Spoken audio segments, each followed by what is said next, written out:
հայրենակիցներ։ Ես Արսինեն եմ։ Շատերդ ինձ ճանաչում եք ինտերնետից եւ սոցիալական հարթակից։ Շատ հաճախ ես հայտնվել եմ ձեր սմարթֆոնների մեջ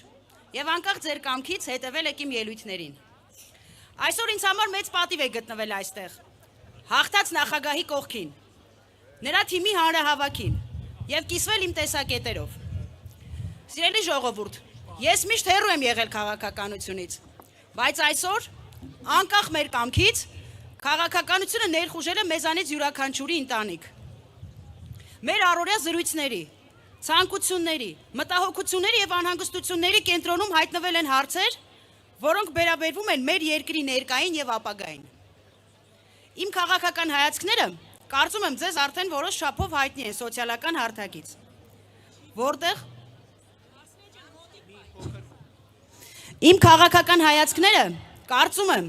ձեզ արդեն որոշ չափով հայտնի են սոցիալական հարթակներից, որտեղ իմ հրապարակումները լայն արձագանք են գտել, հավանելով հազարավոր դիտումներ։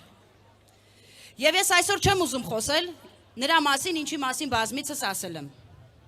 Ինձ համար շատ կարևոր է որպես Հայաստանի Հանրապետության քաղաքացի այլ հարցեր։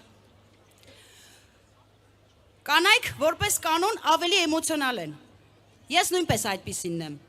Բայց որքան ավելի եմ փորձել հասկանալ քաղաքականությունը, այնքան ավելի եմ համոզվել, որ պետության ճակատագրի մասին որոշումներ կայացնելիս միայն զգացմունքներով եւ էմոցիոնալով պետք չի առաջնորդվել։ Այդ իսկ պատճառով փորձում եմ էմոցիոնալներից դուրս սառը դատողությամբ հասկանալ,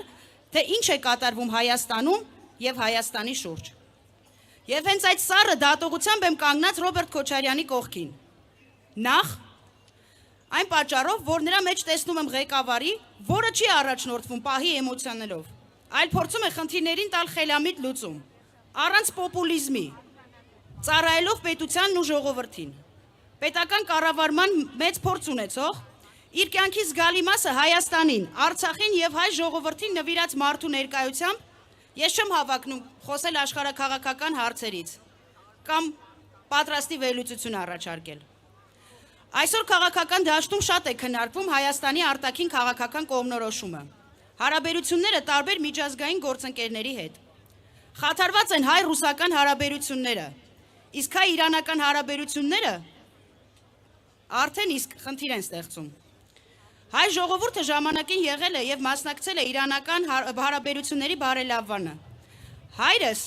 հիմնելով Արցախի ֆարս միությունը Արցախում, նպաստել է հայ-իրանական հարաբերություններին։ Բայց այսօր,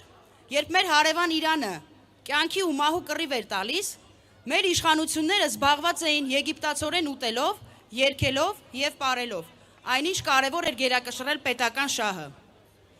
Ինձ համար անընդունելի է, երբ մեր տարածաշրջանում որոշվում են ճակատագրական հարցեր, իսկ հայ իշխանությունները միայն զբաղված են ընդդիմադիրներին հայհոյելով։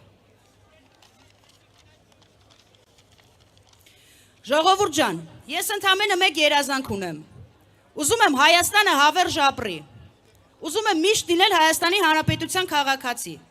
եւ իմ երեխային ժառանգել անկախ, անվտանգ եւ արժանապատիվ հայրենիք։ Համոզված եմ, որ երազանքներն ունեն այս բոլոր հայերը աշխարհի, անկախ քաղաքական հայացքներից։ Հունիսի 7-ը ընտրություն չէ պարզապես պաշտոնի կամ մանդատի, այլ պայքար է պետականությունը պաշտպանելու, Արցախահայության իրավունքները վերականգնելու, մեր ազգային ինքնությունը պահպանելու եւ Հայաստանի անվտանգ ու ինքնիշխան ապագան ապահովելու համար։ Այս բեմից ուզում եմ կոչ անել բոլորին։ Անտարբեր մի եղեք։ Սա մեր պարտքն է մեր պետության համար, մեր երեխաների եւ մեր ապագայի առաջ։ Գնացեք ընտրության, կատարեք ձեր ընտրությունը եւ եղեք ձեր երկրի տերը։ Ես վստահ եմ, որ Հայաստանի առաջ դեռ շատ հաղթանակներ են գալու, իսկ այդ հաղթանակների հիմքում պետք է լինի պատասխանատվությունը, փորձը եւ պետական մտածողությունը։ Իմ եւ իմ ընտանիքի ձայնը ընդդիմությանն է։ Շնորհակալություն։